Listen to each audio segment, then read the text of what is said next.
going on, guys? I'm Kevin McMullen and this is my Toyota Supra.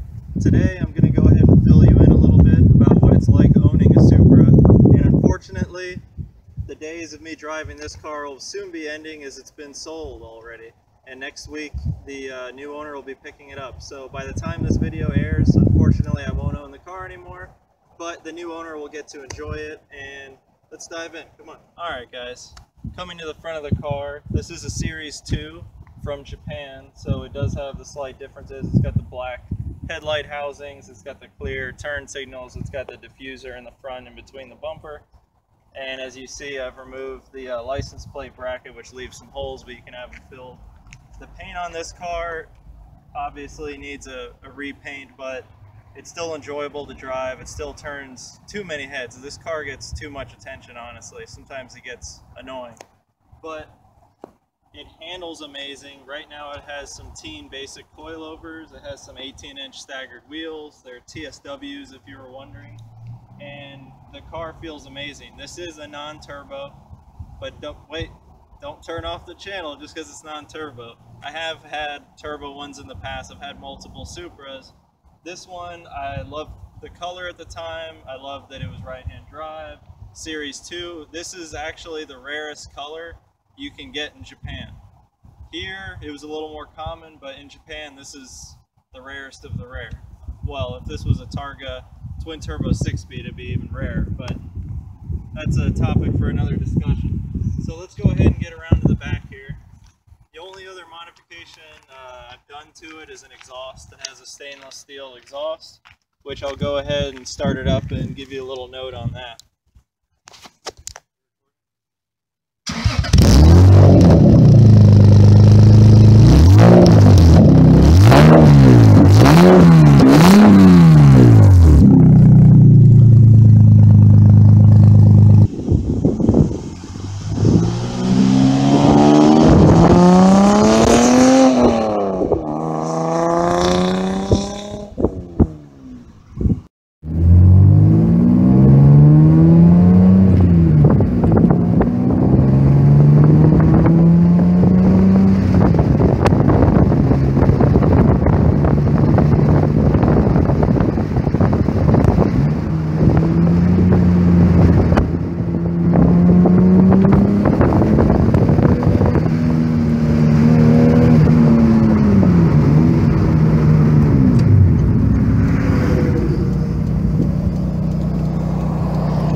Like I said earlier, it's a 2JZ GE, so it's the non-turbo version.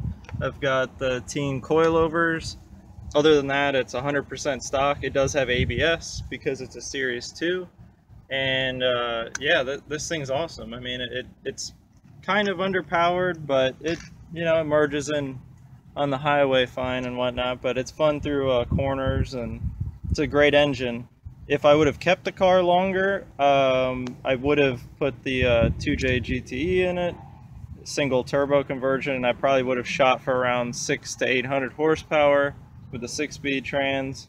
And to me, that would be, pretty much the ideal street setup for one of these cars. Love these things, super easy to work on, extremely reliable. If you get an NA Supra, it'll run forever. I mean, it's amazing how reliable they are, but that's a Toyota at the end of the day, I guess. So every Toyota I've ever had, I've had nothing but great things to say about. Have the power folding mirrors. Another neat thing you'll see that's different with the Series 2 is instead of just having these 3 big gauges, you have these 3 little ones here. You have an analog clock, which a lot of people like. This also protrudes out a bit. You don't have the stickiness on any of these plastic pieces like you do on the Series 1. They're a different color and they're more smooth. Also get an airbag on the Series 2, which was standard on the US Supras. You get the vinyl liner, cloth seats, vinyl rear seats. You get auto up, push it once it goes up, push it once it goes down on the windows. AC on these things work awesome. So should you buy a Toyota Supra? I think you should. It's a great investment. As an example, with this car, every Supra I've owned, I've never lost money on. They always slowly appreciate just enough to when you sell it, you either break even or you make a little bit of money. So it's great. I do see myself getting another one in the future. I think so far out of all the cars, I've had hundreds of cars over the years, and I've driven all sorts of different varieties of cars. The Supra still is way up there in the spectrum of being a driver's car. It's extremely fun to corner. Even though it's a big car, you get used to it. After a couple weeks of owning the car, you'll get used to the size of it because it is big. If you're used to an FD RX-7 or a 240 or a 350Z, this is a much bigger, wider, longer car. So you have to get used to that. But when you do, it's great. As far as if you prefer left-hand drive or right-hand drive, it's really up to you. I prefer the right-hand drive. It's something ever since I was in high school I've liked. The benefit to a right-hand drive Supra is obviously they're cheaper. So, you know, that's something to factor in. So in the future, when I get another one, I probably will get another right-hand drive one. But if I find a good deal on a left-hand drive one, I may go that way as well. So guys, I hope you liked the video. It was fun to shoot. It was really fun owning this car for the past year. You know, like I said, I definitely see myself getting another one. I may try out a couple different cars in the meantime just to make sure that I want to stick with one of these, but I'll definitely be buying one again. And when I do, I'll shoot another video for you guys. All right?